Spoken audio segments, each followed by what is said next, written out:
Okay, Bismillahirrahmanirrahim. Assalamualaikum warahmatullahi ta'ala wabarakatuh. Thank you Dr. Amani and Dr. Fadilah for inviting me. This is more to sharing lah. Sharing a little bit of knowledge that yalah tak banyak pun on this systematic mapping study. Actually not that much different than systematic review. I'm sure many of you have heard and familiar with SLR, isn't it? Systematic literature review. So that is actually this is a family of SLR as well. So because Dr. Dila said that the mapping study or the scoping is meant to be applied by the undergraduate students. Is that right? So I thought that maybe SLR is not that suitable. So mapping study or scoping study is I guess most suitable method for undergraduate students, if they wanted to use this method to conduct review, for their final year project. So basically what I want to share basically mostly on the steps, on the steps how we can actually conduct a mapping study. Mapping study, or another name we call it as a scoping study. So by definition, actually not much different than the systematic literature review definition.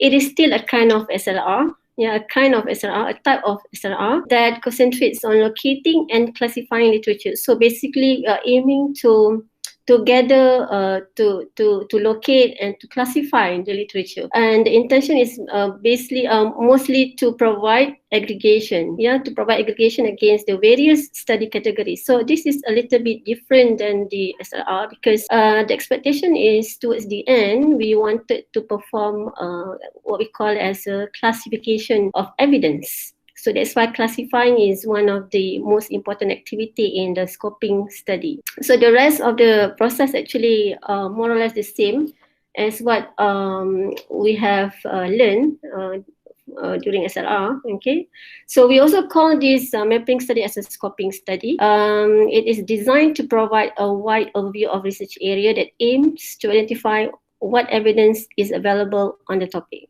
So basically, this is more broad review as compared to systematic literature review, because SLR or systematic literature review is rather a focused review because you have a very specific research question to be addressed throughout the review. So for the mapping study or scoping study, you're also going to have a set of research question, but that question is aiming to cover a little bit more broader area, and it is qualitative in nature. So yes, it is. This is just roughly how do we differentiate between mapping study or scoping study with SLR. So for mapping study, basically we have more broader research questions. Okay, is less highly focused and likely to return a very large number of studies. So basically, in SLR, we can have quite detailed questions, specific questions, and we are very concerned about the level of quality of the studies.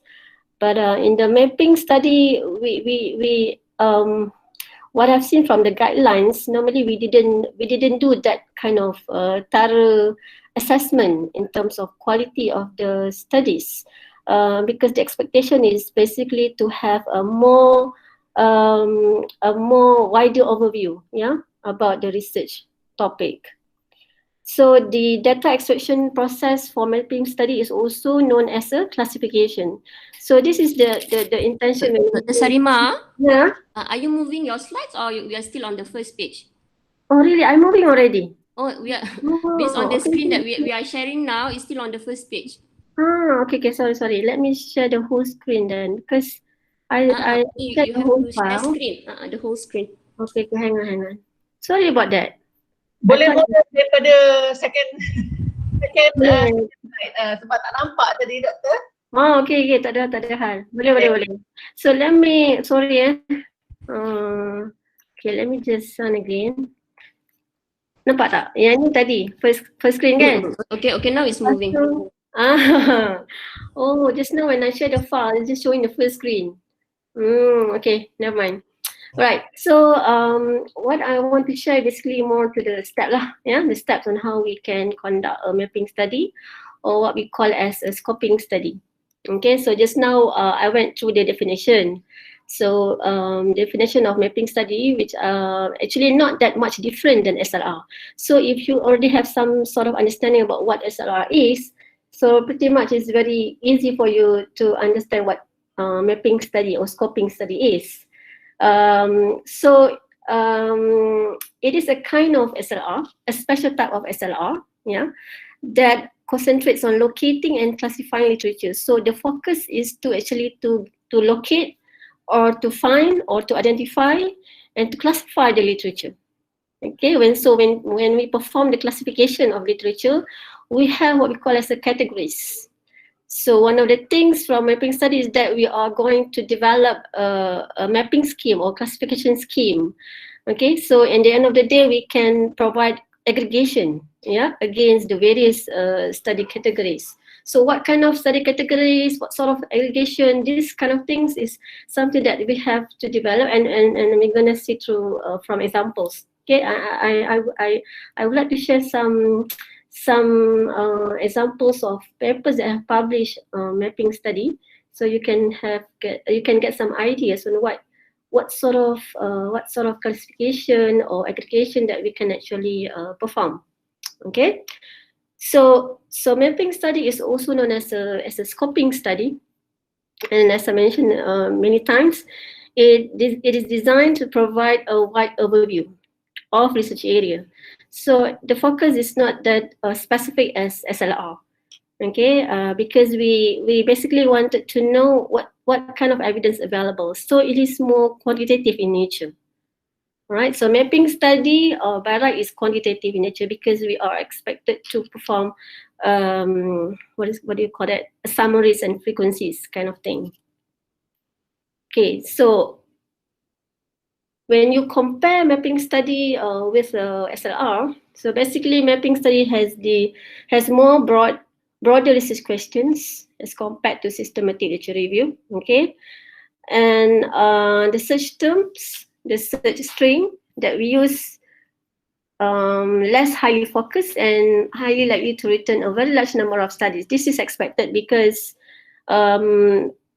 potentially you have quite a generic sort of keywords, yeah, based on the, for example, based on the research topics or based on the research question that you have for the mapping study. So that's why when we have for example, a generic or small number of terms or search string, so it will return it likely to return a large number of studies when you run that kind of query in online database. Okay, so just now I mentioned about classification. So data extraction process for mapping study is actually also known as a classification. So what we do for mapping study is that we try to extract data based on the classification scheme that we have identified. Okay, so the data extraction maybe is not that too detailed like SLR. And then the analysis stage is mainly about summarizing the data. Okay, so we don't likely use this kind of like meta-analysis thing, yeah, or detailed narrative synthesis, those kind of synthesis of evidence method. Not that applicable in mapping study. I haven't seen so far mapping study that have used meta-analysis, because meta-analysis is meant for systematic literature review or SLRs. Okay, so you can imagine that maybe this is more suitable for undergraduates because we don't expect them to have a detailed understanding on how they can come up with synthesis of evidence. So I think this is the most suitable approach for them. Okay, now how do we conduct the mapping study? So there is one guidelines by Peterson, but this one is he's writing a guideline on software engineering research, how to conduct the mapping study. But I think the guideline is applicable to any kind of research as well, because this is quite a generic process. So as you can see, the step starts from the definition of research question. Yeah, definition of research question. if you have any question, you can just ask when I'm presenting. Okay. Okay. So the first thing in mapping study is that we need to have this question. So this is sometimes can be a little bit problematic, especially for a student, because sometimes they do not know and they do not have any idea on how to construct or how to formulate research question.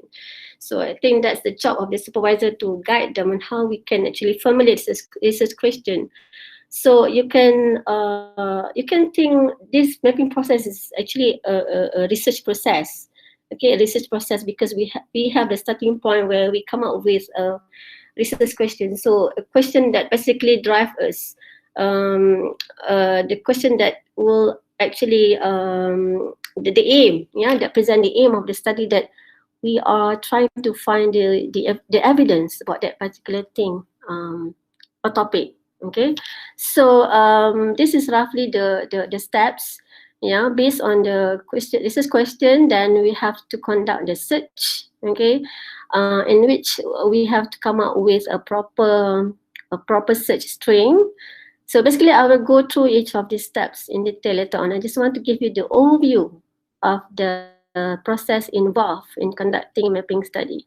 So pretty much the same as in SLR, if you recall what SLR is. Okay, so having the research question first, and then we actually come up with a scope of the review based on this question. But this is maybe not too visible, but the point is that when we have the research question, from that research question we can identify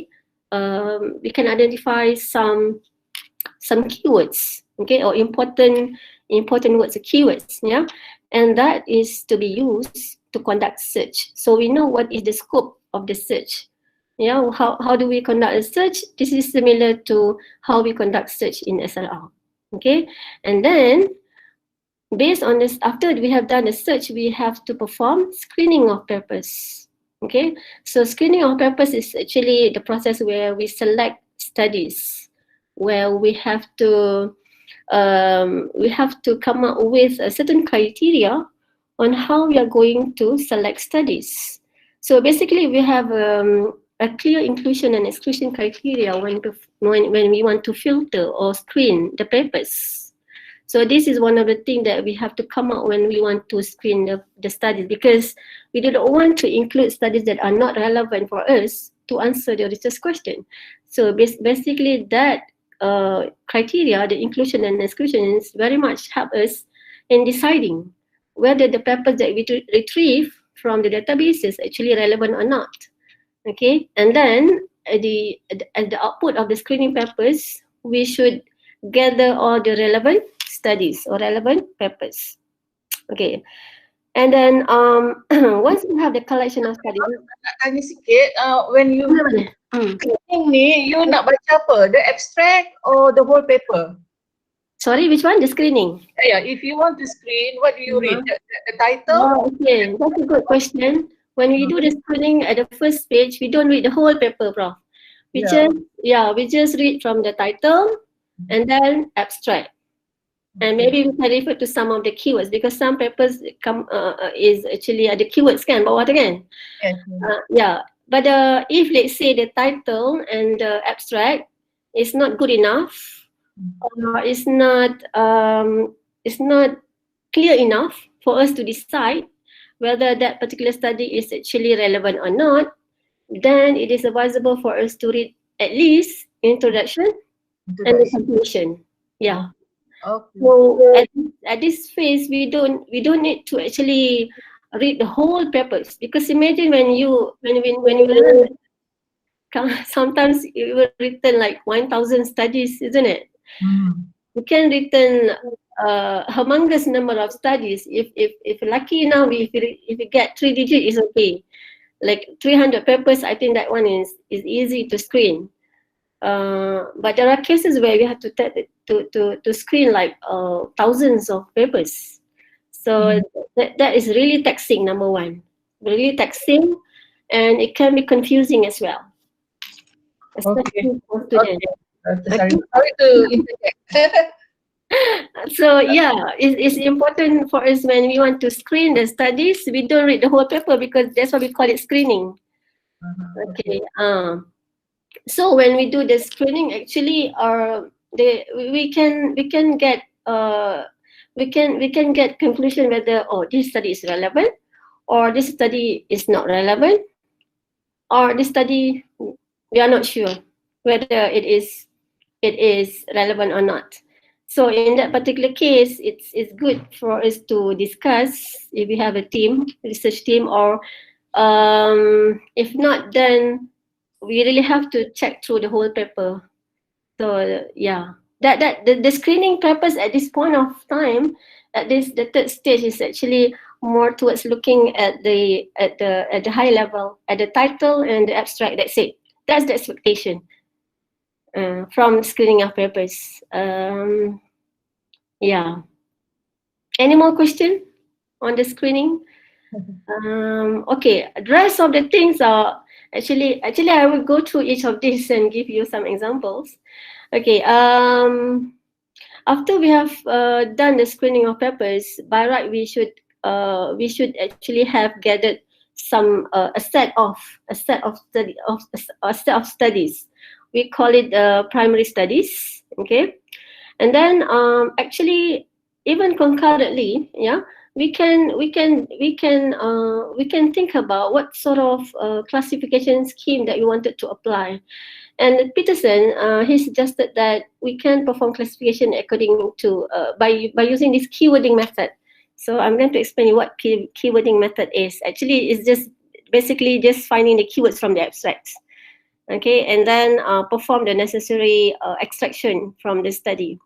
So if you notice, the process is pretty much the same as SLR.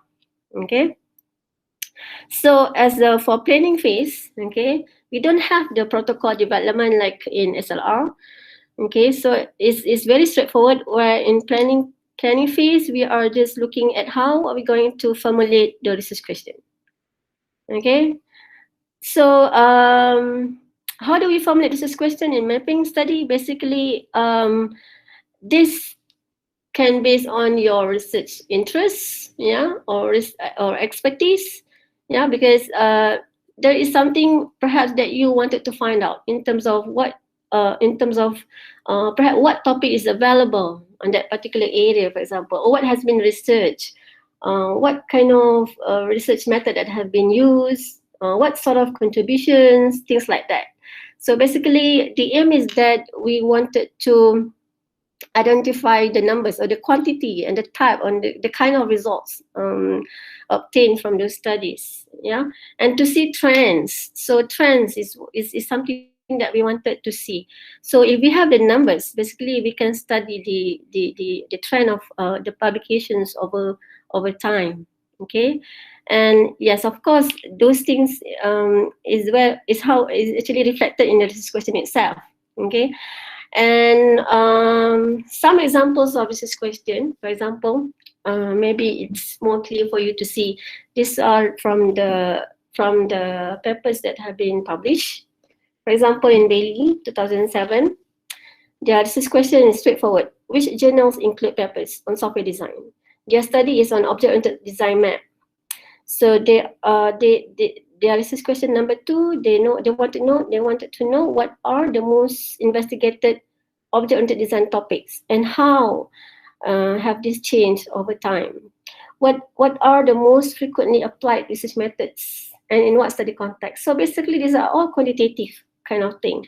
So you want to know what topic has been investigated, or which venues has been published, the studies have been published, how many of them applied certain research method and things like that. Okay, for example, under software product line traceability, questions like what kind of goals, what kind of SPI goals, which traceability strategies have been adopted, yeah, for software product lines engineering. So things like that. And in mobile app testing technique, one of my PhD students, he has the big question, yeah, which is the primary research question. What are the studies that empirically investigate mobile and smartphone application testing techniques and the challenges? And then this primary question, you can also have sub questions. You can also do this way. So how do we come up with this? This question is basically based on what we wanted to know. What we wanted to know, what we want to identify, what kind of, what evidence we want to know, what kind of, for example, what kind of research approach, what kind of contribution facets, what kind of applications, where do they publish, those kind of things. Okay, so these are the nature of the mapping studies questions. Which journals and conferences include papers on mobile app testing, okay, and many more, okay, and many more. What approaches, how the approaches can be characterized, what sort of feedback. So the questions are quantitative in nature. I think this is the first thing that it can be, how to say that, challenging for student. So as a supervisor, I think we need to give some help or guide them on how to come up with a question. Yeah. Any questions so far about formulating this question? There are strategies like PyCorp, using PyCorp in SLR. So that PyCorp thing is also applicable for mapping study. Okay. Dr. Sarima, I have a question. Okay, Yeah. for example, I saw the work of your PhD student just now. Hmm. Okay, okay, so basically that is the scope for PhD student. Let's say we are doing it for our FYP. So what is the like a good number of research question that we should have? Is it 1, 2? Yeah, okay. That is can be a bit subjective. For FYP, is it one semester? 12 weeks work, isn't it? One semester or two semesters? Basically, it should be 2 semesters. But now we are dealing with all this, so it becomes less than that. But let's say we are working 2 semesters in your normal circumstance. If one semester, normal Two semester. semesters. Let's say we are two semesters.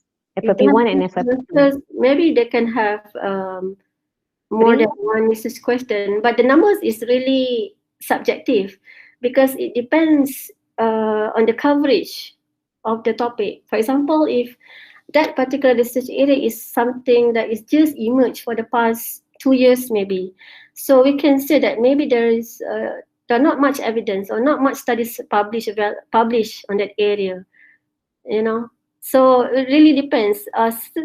Certain topic maybe has been there for more than 10 years or maybe even longer time, isn't it? So for studies, for topic that is matured, for research topic that is matured, I think highly likely there are a lot of evidence out there. So when we talk about number of questions, it is subjective because when there are so many research has been done in the past, highly likely that the student will gather a lot of studies and they will actually face a lot of time to do the screening and to do the mapping and this kind of things. So I think for FYP, maybe not to give them so many questions. I think as a rule of thumb, maybe just limit to max 2 questions. Maybe as a supervisor, that's why we need to guide as well. Because so far, I never give mapping study to my FYP for my master student, yes. But that's what I can say. I think it shouldn't be too many questions for them. Because imagine if there are so many questions that we ask them to come up with. So potentially they need to have more time to perform the data extraction if let's say there are more than 100 studies. I don't know, because from one of the topic that I have come out that I have researched last year on value-based software engineering, it's easy to get like more than 1,000 studies to screen. And then it came up with 134 studies to extract. So looking at our undergraduate students punya capability, I'm not sure. Maybe they need more guidance lah in terms of helping them to come up with the question, in terms of how to guide them, how to come up with a search string. And okay, extracting is one thing, they have to do that. But I'm also concerned in terms of their knowledge on how they can do the classification. Because that can introduce bias to the findings as well if they don't do it properly. So number of this question is really subjective, like I was saying. We really need to scope it down in such a way that should not be too much for them to actually navigate. So let's say mobile app testing technique, for example. So maybe we can just focus in terms of what are the techniques and approaches. That's it. Or maybe it's much easier to just focus on the venues. Ask them to find out. Okay, then classify based on the journals and conferences. Which journals or which conferences? That is, I think, more straightforward, isn't it? This is very quantitative. Okay. Any questions? Any more questions? I hope that answer. I couldn't really say that it's really have to be more than 2, but I think it should not be too many questions. I think 1 or 2 would be good enough, because that FYP is not in a group, isn't it? It's individual. Is it individual FYP or what? Individual. Individual. I think max 1 or 2 questions would be good.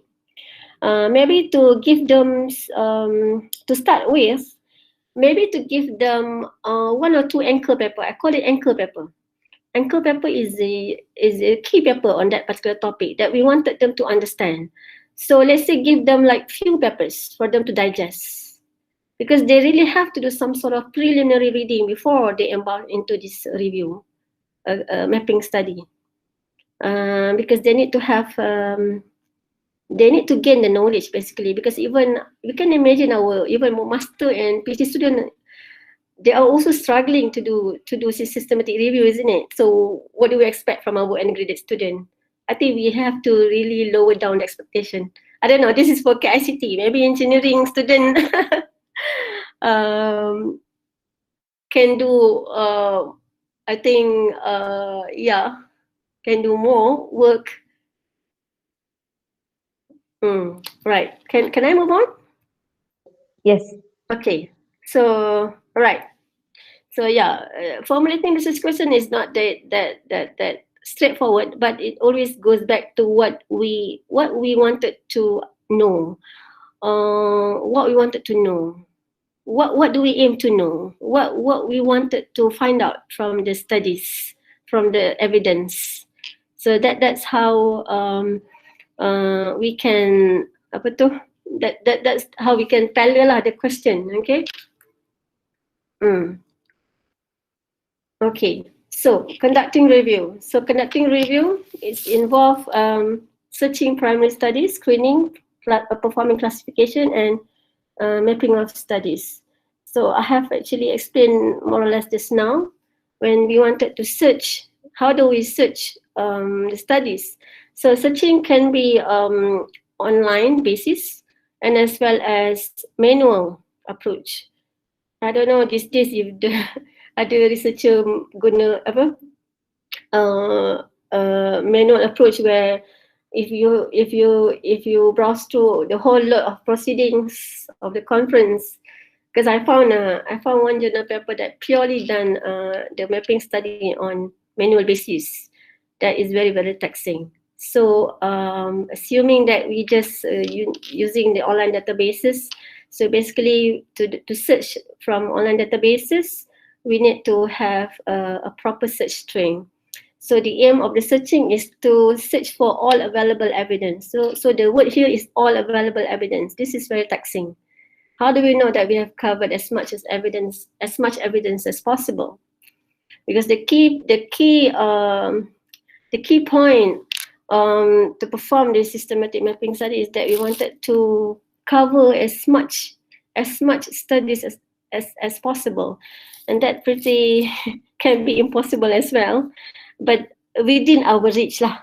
Within our reach, because some of the studies maybe we aware of, but we couldn't access because the limitation of subscription to online databases by our own university.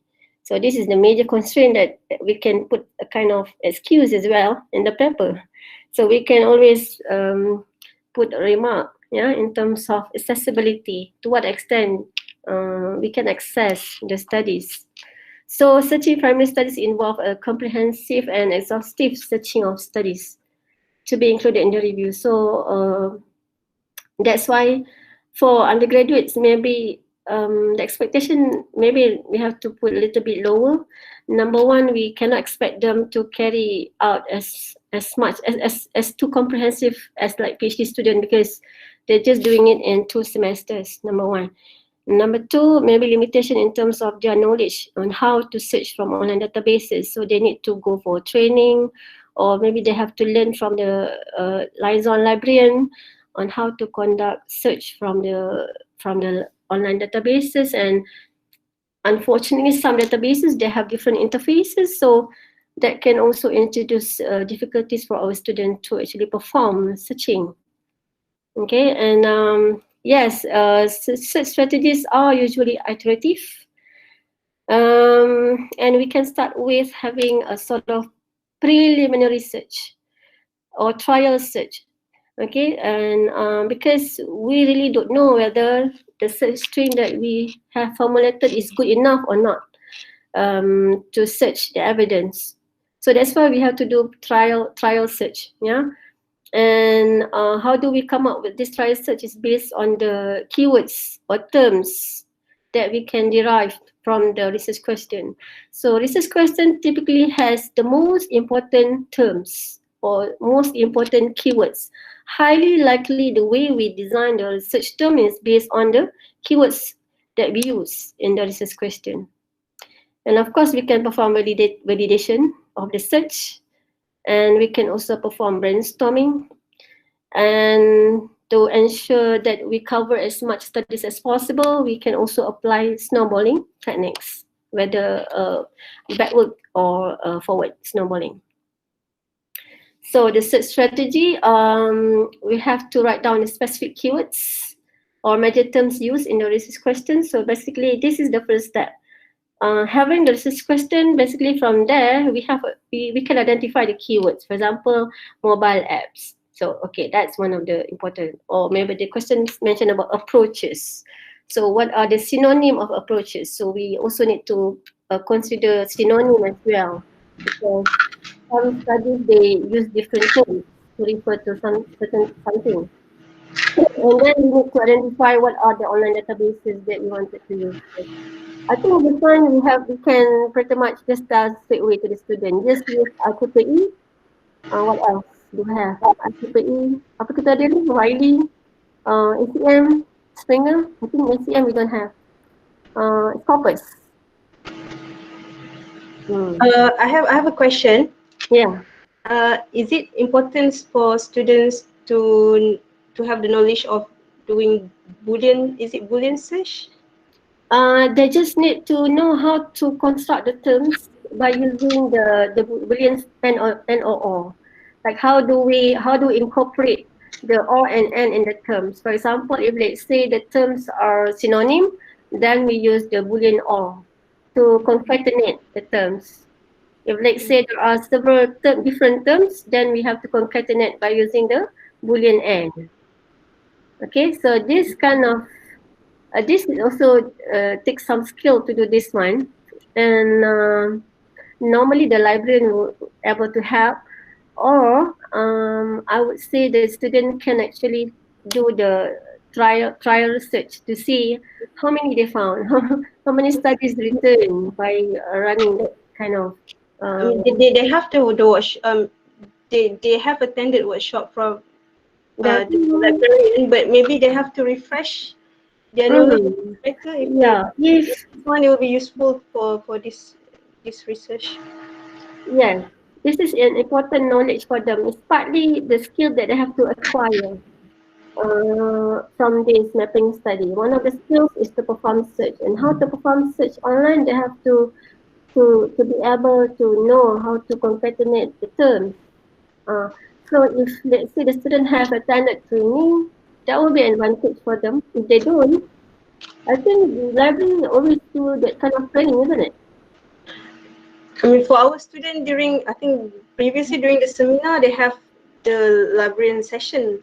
So, but that was, I think, during the third year, so they need to refresh their knowledge on this matter if they need to reuse this. Yeah. Yes, yes. They need to know because otherwise, I think this should be part of the learning process that we expect the student to obtain, isn't it? Because otherwise, because all these things, they have to document it. They have to document everything, every single step that they are taken, that they have actually go through. They should document those things so that we, in the end of the day, we can have a kind of a draft paper. So one of the perhaps motivation for both students and the supervisor is that try to aim to publish the work of 2 semesters. I think it's quite worth it to do that. So with the proper guidance, I think the students will be able to do it. Okay, so yeah, they need to have that kind of skills. At least they learn something from this project, isn't it? Okay, yeah. Any more questions? So yes, how do we identify the keywords? So the keywords basically will appear in the research question, pretty much there. And if it's not, because normally research question tu memang comprise or consists of keywords or terms, isn't it? Important terms. And then we need to also identify synonyms. This is the thing. And then how to concatenate all those terms. And the point is that not to come up with too complex search string, because from guidelines, if you have too complex search string, we may have a very small number. I mean, it may return small number of studies. So maybe we might miss a lot of studies there if you use too complex search string. So for mapping study, I think it will be wise to actually have a more broader, a more generic term, a more small number of terms incorporate. And for IEEE, if I'm not mistaken, they have limit the search term to be not more than 15. So yeah, if you have so many terms, if it's more than 15, IEEE totally block it. They I think they didn't allow. Yeah, because last year I tried to search long terms, but they couldn't allow me to do that. They didn't allow me to do that. Okay, so this is some examples of search string. For example, from a study by Mujtaba, software product line variability. So from the research question, we can actually define what are the main terms. Yeah, for example, software, product line, or product family. So as the subject matter expert or the supervisor, must be able to identify what are the keywords. Okay, so how do we derive from these keywords? From the research question. So at least some of these terms appear in the research question. Yeah, for example, for mobile app testing techniques. So, sorry, what is that? Okay, so for example, for mobile app testing technique, so the key terms from the research question is mobile application or mobile apps or context aware and testing or verification of faults and technique approach. So all these terms is basically based on based on the research question. Or if let's say, even though with that generic set of questions, sometimes it can return quite not reasonable numbers lah. It can give you like 20,000 of studies. It can be like that. So if that situation occur, then maybe there are extra keywords that we have to identify. For example, some of research area maybe is transdisciplinary. Maybe for example, mobile app testing technique. So some of this term can also appear in engineering, hardcore engineering domain. So there are perhaps certain keywords that we have to include, that's still relevant to the topic of the mapping study. Okay, and most importantly is that all the keywords in the research question by right, I think should appear lah, should appear in the string. Okay, where do we search from? Of course lah, online databases kan. That's why when the library, the university stop subscription of online databases, then it's difficult for our students and even our researchers to actually conduct the literature review. So I think IIUM Explore is still there, Scopus is still there. Springer, I think until 2016, if I'm not mistaken. ACM no longer there. All right, and we can search from the reference list as well by using snowballing technique. Okay, or we can do hand search as well, but this is too taxing. Okay, what about searching from search engines? So bear in mind, search engines like Google Scholar, SearchZero, and many more, they are not online databases. So they are not designed to be able to capture a Boolean and all. I think it depends. I'm not sure the Google Scholar's engine nowadays, because some of the features of online databases they don't have, because they are meant to be search engines rather than database. So that's why we might not get the studies, but we can actually search just to complement, just to perform some complementary kind of search. Yeah, but the main search can be from our online databases. I think Google Scholar, we cannot do Boolean search. I tried before, it didn't work. Yeah. Okay. Maybe because you cannot incorporate the N and all that, isn't it? Yep. Okay, thank you. All right. So, online databases, not all listed here we can use because we have limitation. So for the student, maybe just ask them to use IIUM Explore and Scopus. That is good enough already. Yeah, I think that two database is considered good enough because Scopus is claimed to be the largest database. Not sure how true this claim is, but most papers cite that. So we can ask the FYP student to use IIUM Explore or and Scopus, either one. All right. So how do we use snowballing technique? So snowballing technique is actually in addition to the online searching, it is a technique that complements the database search. So there are two kinds of snowballing. One is forward, one is backward snowballing. So normally I've seen people do backward snowballing more frequently than the forward snowballing. So backward snowballing is that we, based on the set of studies that we have included, remember we do the screening just now? So let's say we have come up with 50 included studies.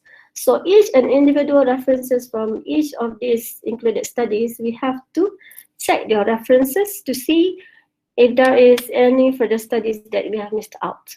So those studies have to be included as well, if it's relevant. Okay, so that is backward. So the common way is to do the backward snowballing. The forward snowballing is that we have to check whether the articles that we have included, is there any recent article that have cited from that particular study. So two ways to complement. Doktor, boleh cakap sikit pasal snowballing ni. What is it all about? Forward and backward. Snowballing ni is a technique, okay? It's a technique that we can perform to complement the normal database search. So if let's say, how do we do the snowballing? Okay, based on the studies that we have retrieved just now, masa screening tadi tu kan, let's say when screening, let's say you have included maybe 50 studies, okay, after screening. So each and individual 50 studies ni, each individual studies of these 50 studies, you have to check the reference list. Kan every paper dia ada references kan at the end Yes. of the papers. So we have to check that reference punya section, references section. So when we check that references section, and we have to check one by one if any of those things, yeah, have not been included in our set. If it's relevant, then we have to add to our list. So memang banyak kerja. It's very taxing. Kerja tu. Oh, banyak kerja. Memang banyak kerja. That's why kita kena ada RA ataupun student to do this. Some articles, you know, can have like 60 references in one article. Can be, isn't it? Because there's no limit. So yeah, that's why normally people just do one iteration of snowballing. I have seen a study that do 3 iteration. Iteration means dia dah buat references, dia dah buat snowballing first iteration. Second iteration, dia check pula from that newly included studies, dia punya reference list berapa banyak tu. So 3 generation. I think it can be kind of a waste of time as well. But it depends. Sometimes kita termiss. Because sometimes we might miss some important studies when we do the search. This is the thing. If let's say we don't know, there is the potential that we might miss some important studies. We thought that we have searched properly from the databases, but we ended up maybe we missed 3 studies. We don't know. And the studies are very important. And the studies are very important, and that's why snowballing play a very important role in order to find missing evidence if it's possible, if it's available. Kalau let's say, you know, maybe from we thought that the search should be comprehensive already. We don't know. So we really don't know whether that search already comprehensive enough or not, isn't it? So just in case if we worried if there is any missing evidence, so we want to to do this snowballing, so that in case there are more studies that we have to include because those studies have been missed from the database search, and those studies are actually highly relevant. So there are situations that snowballing play very effective roles. Yeah, mainly because sometimes the search string that we constructed earlier may be not that effective to find as much evidence as possible according to that research topic.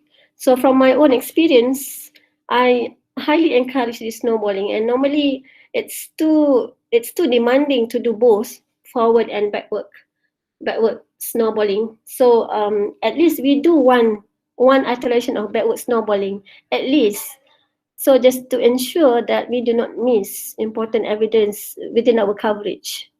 That's actually at least the expectation from snowballing. I hope that's clear. Okay. All right. Yeah.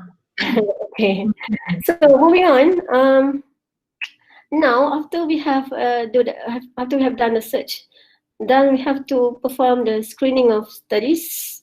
So how do we screen? As I said, we need to have some guidelines. How do we know that the study is relevant, isn't it? So in order to do that, we have to identify a criteria, what we call as inclusion and exclusion criteria. Okay, so we need to explicitly define what kind of studies actually we are looking for.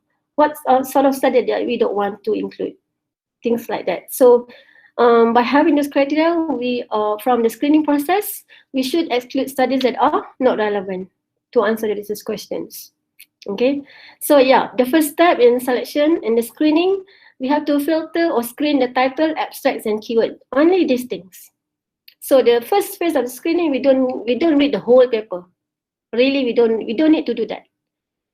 We don't need to spend that time unnecessarily, because we just want to do that high level screening. So that kind of high-level screening can result in either inclusion of study, exclusion of study, and no decision. And for every decision we have to document. Yeah, for example, we perform the screening of studies, and we have found like 40 primary studies to be included, and 10 have been excluded. Okay, so those things actually we report in our paper. Okay, in the situation where we don't know whether that study is relevant or not, we call it as we don't have decision, or we call it KIV lah. Something kita KIV, because sometimes those papers we have to check, yeah, the introduction as well as the conclusions. Sometimes abstract and title alone may be not enough, or maybe the way the abstract is written is not good enough, because we cannot decide from that title and abstract. And in that situation, we have to read the introduction as well as the conclusion. If the introduction is good enough, then okay lah, no need to read conclusion. Sometimes introduction is very small section kan, maybe just 1 page or half a page like that. Depends. Okay, so at least not reading the whole paper to screen. Okay, so what kind of criteria? How do we come up with this inclusion and exclusion criteria? So basically, this is also subjective. It really depends on what you want to consider. What do you want to consider? What is relevant to be included in the mapping study, in the scoping study? Because we don't want to consider, for example, some research they don't consider books, because books are not all books are research based books. Yeah, but these studies by Bailey, they include books as well. So maybe there are some books that by nature they wanted to consider that, like papers, and even grey literature like thesis. They also consider grey literature like thesis. Well, this inclusion really depends on what we want to consider. Okay, and they exclude studies that did not report empirical findings, or literature that was only available in the form of abstracts or PowerPoint presentations. So sometimes when we search, we find so many kind of things, isn't it? Even abstract, letters, notes, memos, and whatnot. So basically, we don't want to see those kind of things. I mean, those should be excluded. Okay.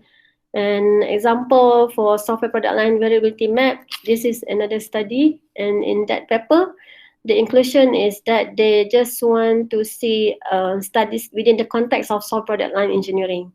Yeah, explicitly mentions variability or variation. So a study that don't mention this one, they exclude. All right, and they will exclude papers. The paper lies outside software engineering domain, because sometimes maybe software product line in engineering, so that one is not considered maybe, I mean, in their research. But this is pretty much generic. Okay. So in Zane, okay, on mobile app systematic mapping study on mobile app testing techniques. So the inclusion, studies must be directly related to software testing techniques, approaches, challenges, or limitations. So we can formulate a statement. Okay, we can formulate a specific criteria or a statement to mention what kind of studies that we wanted to consider for the scoping study. And most of the mapping study, they only consider empirical study, because non-empirical study normally they don't have data, like opinion paper, experience papers. Maybe there's some data, but opinion is just opinion, isn't it? Or conceptual paper. Conceptual paper is just like they're just maybe proposing concept, but there's no empirical data to support that concept. So those kind of things, maybe you have to see, yeah, the relevance of the study. I think this one really, I think it's the call of the supervisor to guide the student, because if you expect the student to come out with the inclusion and exclusion, I'm afraid they may be a bit blur. Maybe they're not too sure. They're not too sure what kind of study the supervisor expect them to include. Okay, so maybe this one we can guide them in terms of we want what sort of studies. Okay, So exclusion, like we can mention specifically something like studies related to testing embedded system in general should be excluded, and an app that is not running on mobile devices excluded, and studies related to mobile com infrastructure, mobile hardware, robotic, and everything also excluded. So the list can go on and on. Okay, and we can always revise inclusion and exclusion criteria even when we screen the paper, because screening, when we do the screening, we need to have this before screening. But sometimes when we do the screening, there is something coming out, isn't it? Maybe there is one criteria that we did not consider earlier on. So at that point of time, we have to revise our criteria also to include a new one. So this is not like a fixed list. Okay, so inclusion and exclusion is really is an evolving list, because it may change when you do the screening. Yes. Okay. Is everybody okay now? Yes. This topic is a bit dry, yeah. It's very interesting because it's new to us kan, mostly lah. Dr. Sarima, so Yeah. so all the steps that you've been explaining now, it has to be documented in the report, right? Like first step, Yes. second step. So Yeah. by right, the student has to keep all the information lah, how they carry out or the conduct their search for the information, right? Yes, true. Okay. So basically, maybe if the student, Dr. Salima, I have one question. yes, please. Can we just go back? Yeah, can we go back to the screening just now? Okay, there are three types when we do the screening. The slide after this, we need to do inclusion, exclusion, and no decision, right? The KIV. So and you mentioned that for inclusion we have to write down like how many papers we include, how many papers we Just exclude. the number. Okay, so for the KIV, yes, for the KIV, do we need to record as well, like what are the reasons that we KIV paper? Do we It record is. that as well? Yes, it is actually a good practice if you are if the student is able, or if the researcher is able to note down the reason for exclusion and for decision. So basically, when they do the selection tu kan, they can select what are the reason for inclusion, what are the reason for exclusion. So if we have like a kind of like a Google spreadsheet atau Excel sheet, so normally we can identify one column criteria, isn't it? So in that column, maybe we can identify specifically inclusion criteria tu apa. We can let's say list down 6 things. So when we do the screening, we can straight away actually select from that list. Oh, meaning at this point actually we can already started doing the classification, isn't it? Like you say, okay, dah boleh buat extraction while classification. Although it's screening. Because you say, okay, we have 6 for example, we have 6 criteria for inclusion. So let's say paper A, we can select from all from the 6 which one, why the reason. Okay, fine. All right. Yeah. Okay, good. Okay, thank you. Okay. Dr. Sarima, so I actually have a student, PhD student who has done it but belum publish lagi lah apa tu SLR. So actually I want to know how different is it mapping tadi, sebab nampak macam whatever that she has done is similar to what you are discussing right now. So what is is there any line that divides SLR and mapping and scoping? So okay, all right. Okay, yes, Prof. There is basically 2 things. Okay, number one, in the SLR, systematic literature review, it is expected for us to do quality assessment of each individual study that we have included. So this quality assessment is not one of the things mandatory for mapping study. Maksudnya macam mana tu? What is it? Maksudnya quality assessment ni, okay, for every study we have to actually give some weightage in terms of whether they need good quality study or poor quality study, a kind of ranking. So the point is that if they say the evidence is so bad, I mean the paper is written so poorly and the execution is so poorly, we should exclude those papers from SLR. So SLR emphasize those things because they only consider best evidence available. This is SLR. Okay, best evidence means evidence of good quality, evidence of high quality. But quality is not really emphasized in mapping or scoping study. Why? Because in the scoping study, we are looking at the coverage. We are looking at the frequencies, numbers. So we don't pretty much, looking at the level of quality kat situ. So mapping study ni dia sangat broad. Dia cuma nak tengok pattern je, nak tengok trends. Okay, Prof. Nampak tak? Faham. So if you read SLR that did not do the quality assessment, there is nothing wrong with that SLR. Okay. You mean something wrong kalau dia tak ada buat quality assessment? Yeah, in the SLR. Oh, mesti ada quality assessment, ya? Yes. So to do that, we have to identify what are the criteria for quality assessment, because we have to have some basis on how do we decide whether a study is of good quality or bad quality, isn't it? So that kind of criteria, or what you call as instrument or measures, kan, must be some basis lah. Dr.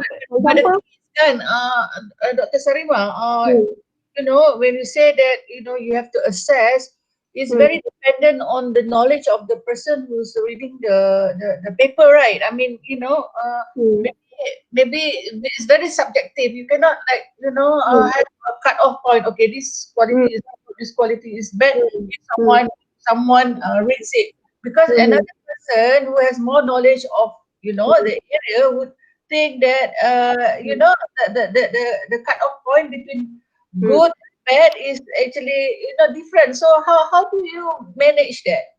Very good. Yeah, very good point, Prof. Betul, benda ni kuat subjektif kan. It depends on the knowledge of the researcher. That's why novice researcher, when they have for example, they don't have good knowledge on statistics, for example. Kan? So how do they assess? Macam mana dia evaluate, betul tak? What kind of statistical techniques use in that paper, whether they use the correct method or not to analyze the paper, isn't it? To analyze the data. So I agree. That's why benda-benda macam ni, the researcher actually has to have some level of knowledge. To assess study is not easy, and we are not merely assessed based on reporting. Because sometimes paper can be nicely written, betul tak? Kan? Yes. So, tapi the conduct, tengok dari segi macam mana dia control the variables, betul tak? Kan? Whether they have come up with a proper conclusion or not from the analysis, whether the paper is peer reviewed or not. So there are many criteria. So benda-benda ni dah ada dah. Criteria tu dah memang ada dalam guidelines. It's available in the guidelines. So it's us as a researcher to actually decide and choose what index or what criteria measures we want, what quality criteria kita nak apply, what quality criteria we wanted to apply. So for example, some studies are qualitative in nature, some studies may be quantitative, purely quantitative, some studies mix both quantitative and qualitative, isn't it? So if let's say we come up dengan one kind of criteria, that criteria must be capable to cater for all kinds of studies, isn't it? Benda-benda macam ni is for novice researcher, especially undergraduates. Normally we don't put hope lah. Tapi for PhD student, they should have knowledge because they have taken the research methodology, kan? So I think they should by right learn lah sikit-sikit, the statistic techniques. Then they need to have some research methodology or research method knowledge at least. So trying to ask an undergraduate student, fourth year undergraduate student, it is like an uphill battle for us, as supervisor, because the assessment too, because they might not know, and then sometimes the subject matter is new to them. They got introduced. So I think we, as a supervisor, we really need to, to do it, together with them. Kalau tidak, Betul. to see, it's going to be a very difficult task, for the student, because bendanya baru, and then teknik baru, kan? Ya, betul. Tak boleh serahkan 100% kepada student. And that's why kena ada validation juga, Prof. I think it's good to have some checkpoints. Yes. Kita buat checkpoints. So first checkpoint tengok dari segi dia punya screening papers tu okay ke tak? Checkpoints ni kita katalah ambil 10%. Lepas tu kita boleh calculate lah dia punya integrator measurable ni index whatever. Dr. Sarina, we have Prof Saidi here. He cannot speak Malay. Oh, sorry. I'm sorry. Okay, what did I say just now? What my point just now? Calculation. Oh, calculation. Checkpoint. Calculation. How do we measure quality, isn't it? How do we measure quality? Because that quality can be subjective. That's why we need to have some sort of validation. Verifying the works of the students. So for example, maybe based on, let's say, 100 studies, maybe we can have maybe 10% or maybe 5% of it we check. So as a supervisor, that means supervisor play the role as well. So to cross check whether what you gather and the students gather, whether they are similar or not, then you will see. If not matched, then maybe there's something wrong in terms of students' evaluation. Is it clear or not? So this kind of verification is I think is important. It's important so that we are not 100% relying on what they give to us. So for example, let's say they say, oh madam, out of these 100 studies, actually 10 only applicable. 10 only. Is it 10? Isn't it? So maybe based on 50 studies that they said relevant, then you check from 50 studies, maybe 10% you check. Is that 10% of those 50? Means 10% of 50 berapa? 5, is it? And then you check whether these studies actually should be included or not. So this is the kind of checking that we can do. At least we do some checking. So every phase, for every phase in the process too, for every single phase in the process, we do the checking. So this is one of the ways. So we can have like inter-rater agreement kind of thing. So to see whether the selection of the student is matched with ours or not. If let's say that is mismatched, then we have to revisit why. Why there is a mismatch? Maybe, or the student maybe has some mistakenly understand certain concept or what. So this is I think the role of the supervisor to check the job carried out by the students. I think at least that helps. Dr. Sarima, if I may add, for the student, they already had 2 workshops on this. Okay, so one of the workshop that the student attended, we had one workshop given by one PhD student, Sister Abe. She explained on the Participle software. Participle. So this software, the good thing about this software, it saves all the information that you have, every single step that you do for this mapping method. So as a supervisor, you'll be able to see all the papers, how they choose and whatnot. It's in there. So you have to advise the student to go through the software and use the software.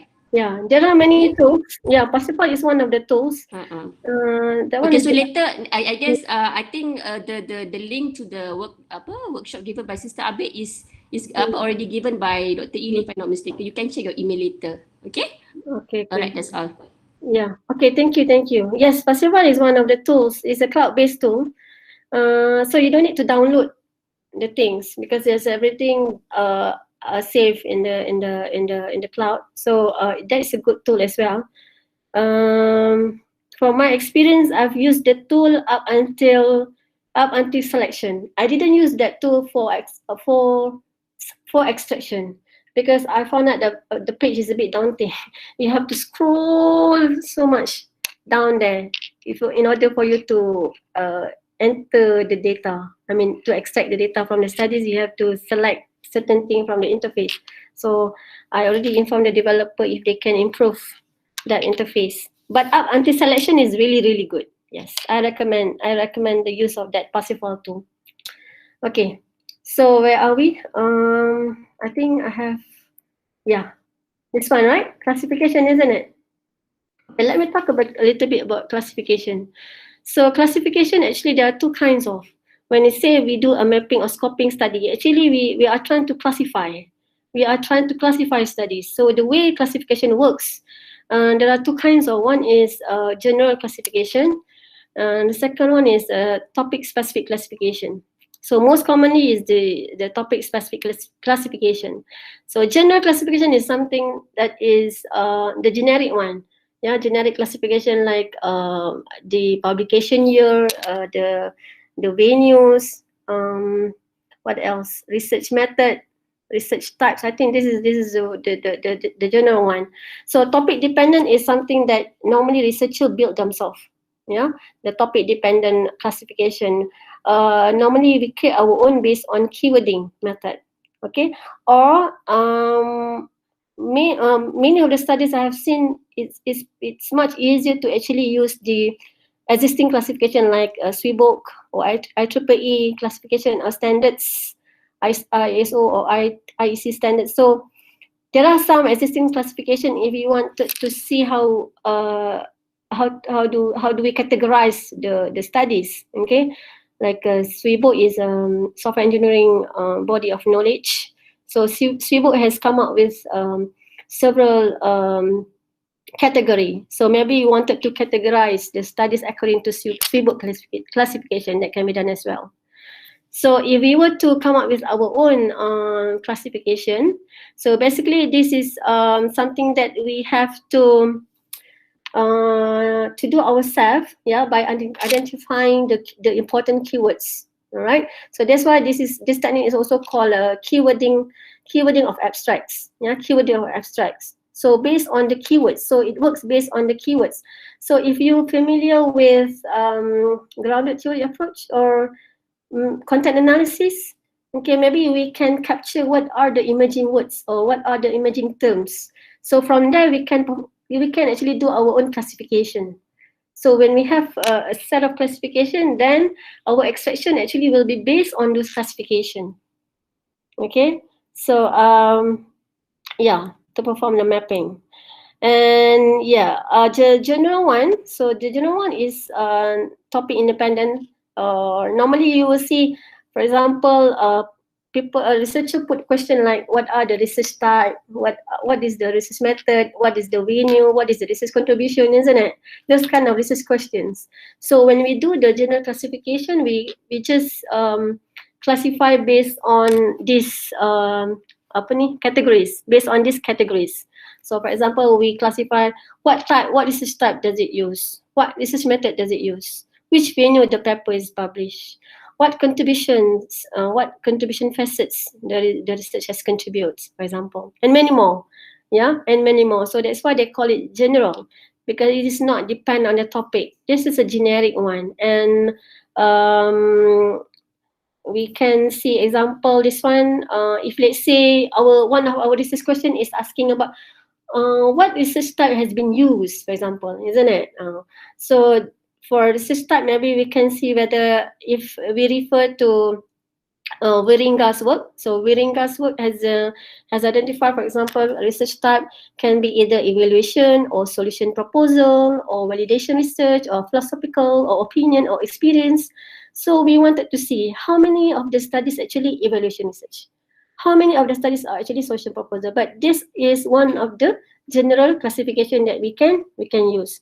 So if let's say one of our research question is looking at the general classification, then we need to have the data extraction forms that consider this particular attributes, yeah, in the data extraction forms. Okay, so this is one. Another one is like classification of research methods. Okay, could be a case study or experiment, survey, action research, ethnography. I think all these to categorize research method for undergraduates, I think could be challenging as well for them. Because some of the studies they don't explicitly mention, isn't it? The kind of research method that they use. Sometimes the paper they don't even mention what research method that they use. That is what happened in software engineering.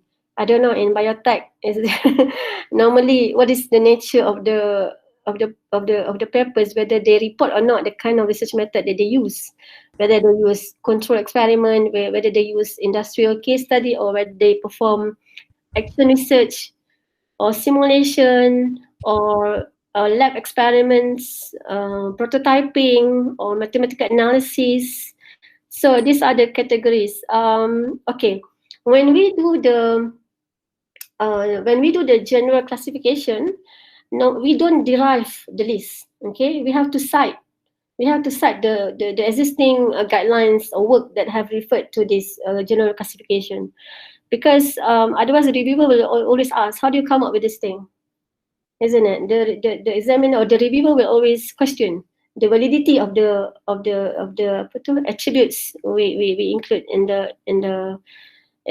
each of the classification. All right, so this is classification based on research methods. And if let's say you have a research question in the mapping study that talks about which journals or which venues, then maybe you can categorize according to the publication venues. Say for example, maybe 10% of the studies appear in journal article, referred journal article, or how many appear in the conference proceedings. So these categories has been published in this paper. Yeah, and this is a guide to conducting software mapping study in software engineering. So I think pretty much this is quite generic, isn't it? This is what has been used, I think, in University of Oulu in Finland. Okay. Okay. Right. So that's it about classification. I think I would show you examples so you can see how they come out, how did they actually analyze the data. Okay. So now when we do the classification, we wanted to identify, we wanted to identify what sort of classification applicable for the scoping study. All right. So actually we also at the same time doing the what we call as the data extraction. Yeah, data extraction. So data extraction is a process where we have to extract the data from each individual included studies. So then we can actually analyze the findings according to the frequencies or numbers of publication for every categories. Remember the scoping study, the expectation, we wanted to see trends, numbers, right? So basically we can use like for example bubble plot if you want to report the frequencies. We can also use histogram or things like that. Okay, so what do we extract? Okay, what we want to extract from studies is pretty much depends on what are the research questions that we pose for this mapping study.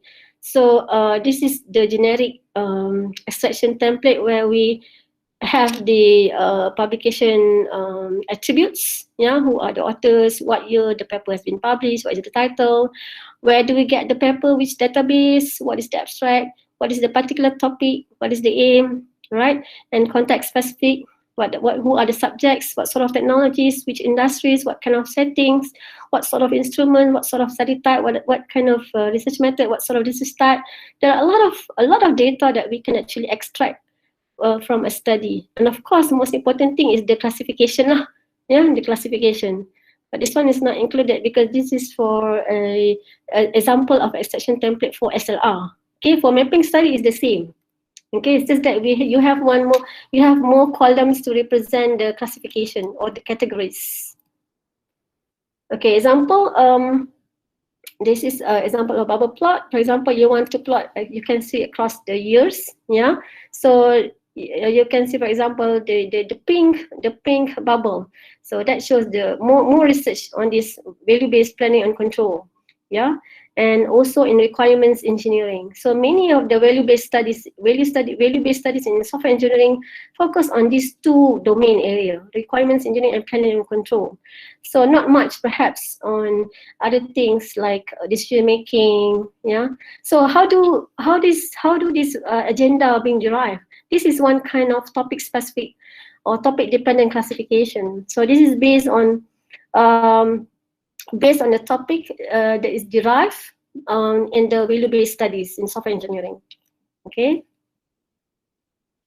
So these are some examples of published studies. I wanted to show you some of these studies. Okay. Okay, that's all I guess. Yes, success takes time. Okay, let me show you. This is the guidelines. Can you see my screen or not still? Okay, this is a systematic mapping study. What I wanted to show is, okay, maybe this one. Maybe our undergraduate student, maybe they can come up with at least a conference paper. It's not journal article. Okay, so this is a journal article on systematic mapping study of mobile application testing techniques.